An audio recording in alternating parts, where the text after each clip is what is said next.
Hello children, welcome back. So today's topic is birds food. So we are going to learn about birds food. Let's start. Children, birds have food for their living life. They sit in a tree or a fly overhead looking for sources of food.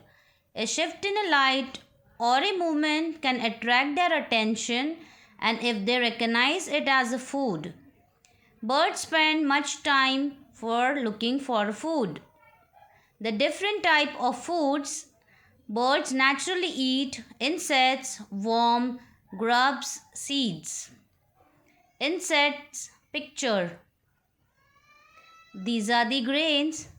Some of the birds eat grains, breadcrumbs,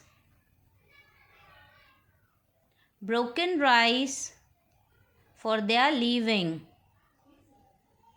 Kingfisher food. They eat small fish, insects, and small dead animals. Peacock food. They eat grains, red worm, and berries for their living life.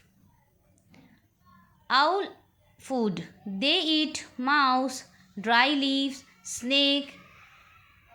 Sparrow food. They eat breadcrumbs, broken rice, muskmelon seeds. Crow food. They eat fish, meat, and whatever they get for their living. Pigeon food. They eat grains, baby corn, and small insects. Duck food. They eat grains, water insects. Parrot food. They love to eat chilies, corn, and many more fruits. I hope you all understood the concept. Thank you. Have a great day.